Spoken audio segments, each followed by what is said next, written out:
વિદ્યાર્થી મિત્રો, હવે આપણે નવા વિડીયોમાં સ્વાગત છે તમારું. તો હવે આપણે વાત કરીશું જૈવિક ક્રિયાઓ, ચેપ્ટર નંબર 6, ધોરણ 10.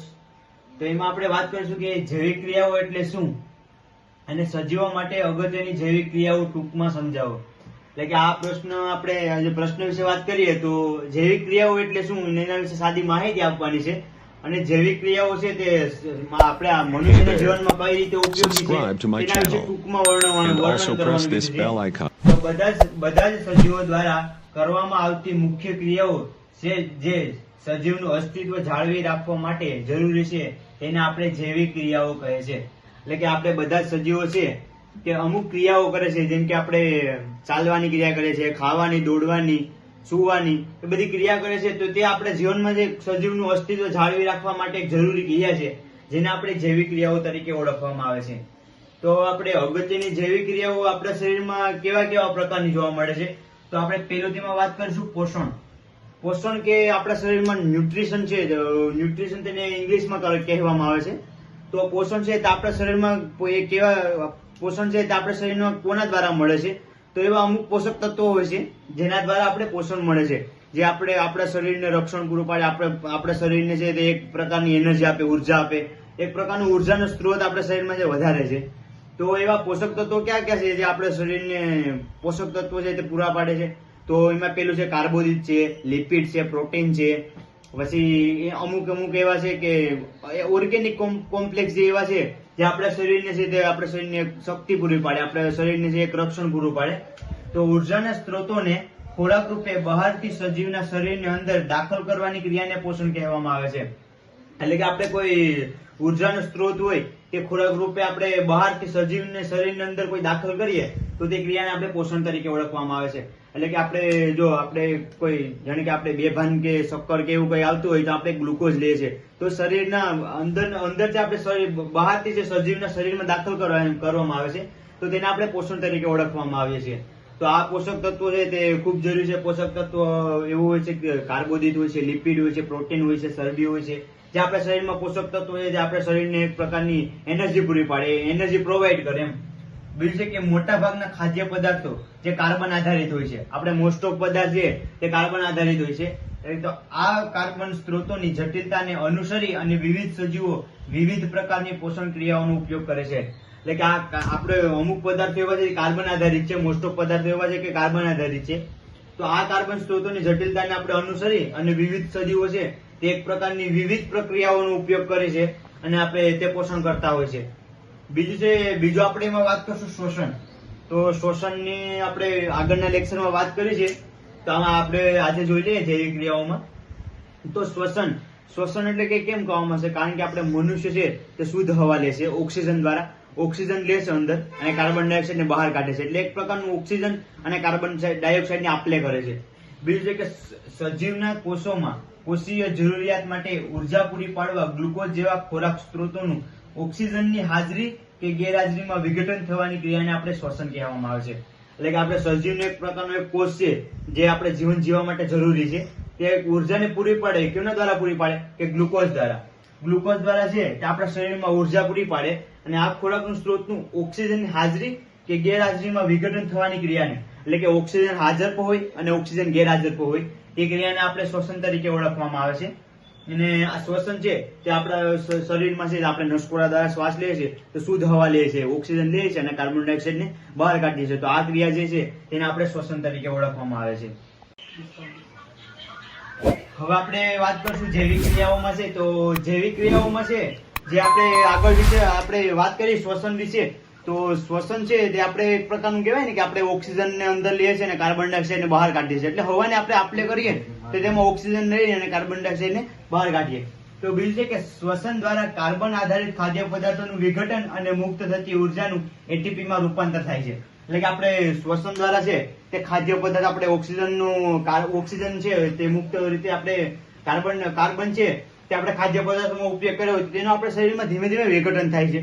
વિઘટન થવા લાગે તો તે મુક્ત થતી ઉર્જા, તેમાંથી આપણે ઉર્જા મુક્ત થાય છે તે એટીપી માં રૂપાંતર થાય છે.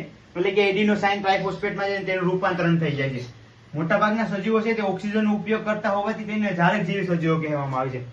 એટલે કે મોટાભાગના સજીવો છે જે ઓક્સિજનની ગેરહાજરીમાં જે પ્રક્રિયા થાય તેને આપણે ઝાલક જેવી સજીવો કહેવામાં આવે છે, અને જે પ્રક્રિયા છે ઓક્સિજનની ગેરહાજરીમાં થાય તેને આપણે અઝાલક જેવી સજીવો તરીકે ઓળખવામાં આવે છે.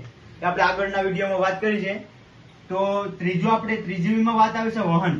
વહન એટલે કે એક મનુષ્ય છે તે એક જગ્યાએથી બીજી જગ્યાએ વહન કરે છે. એટલે કે કોઈ જીવ હોય છે જે એક જગ્યાએથી બીજી જગ્યાએ વહન કરે છે. જેને કે દેડકાનું આપણે ઉદાહરણ લઈએ તો દેડકો છે તે આપણે જમીનમાં હોય છે, તો જમીનમાંથી પછી એક પ્રકારનું પાણીમાં જાય છે, તો હું કે એક પ્રકારનું પરિવહન તરીકે એક ઉપયોગી છે. બીજું છે કે એક કોષીય સજીવો જે ખોરાકના ગ્રહણ વહન છે. તો આપણે વહન વિશે વાત કરી તો આપણે એક મનુષ્ય છે એક જગ્યાએથી બીજી જગ્યાએ પરિવહન કરે.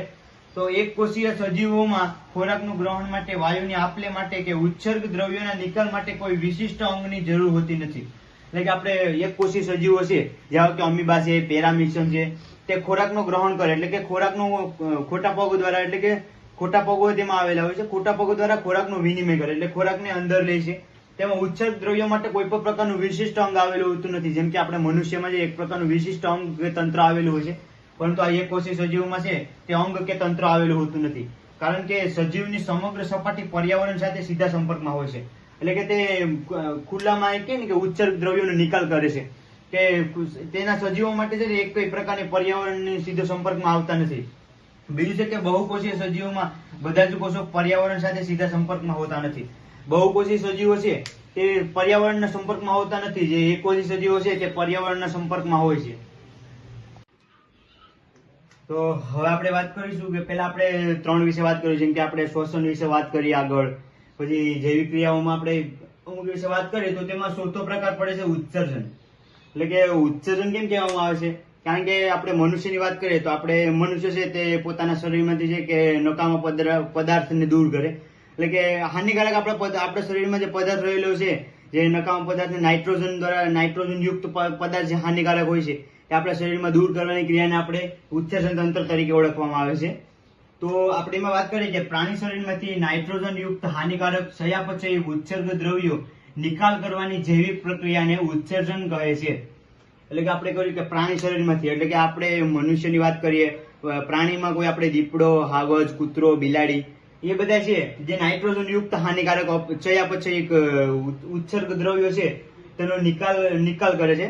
એટલે કે પોતાના શરીરમાં છે જે હાનિકારક કચરો ભેગો થયેલો હોય છે, જેને આપણે નાઇટ્રોજન યુક્ત દ્વારા છે તે હાનિકારક ચયાપચયી ઉત્સર્ગ દ્રવ્યોનો જે નિકાલ કરે છે તે પ્રક્રિયાને આપણે ઉત્સર્જન તરીકે ઓળખવામાં આવે છે. ઉત્સર્જન. તો આ ઉત્સર્જન છે જે મોટા ભાગના એકકોષીય સજીવો એમની કોષ સપાટી વડે સાદા પ્રસરણથી ઉત્સર્ગ દ્રવ્યોનો પાણીમાં ત્યાગ કરે છે.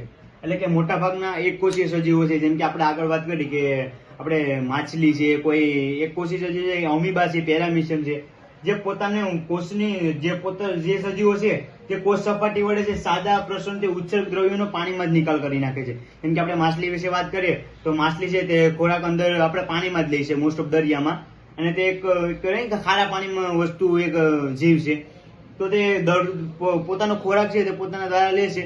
અને બીજું જે ઉત્સર્ગ દ્રવ્યોનો નિકાલ છે, તેના શરીરમાં જે નાઇટ્રોજન જેવા અમુક હાનિકારક પદાર્થો હોય છે જેનો નિકાલ છે તે પાણીમાં ને પાણીમાં જ કરી નાખે છે. એટલે કે તે કોષરસની સપાટી વડે તે પાણીમાં ને પાણીમાં જ તેનો ઉત્સર્ગ દ્રવ્યોનો ત્યાગ કરી નાખે છે.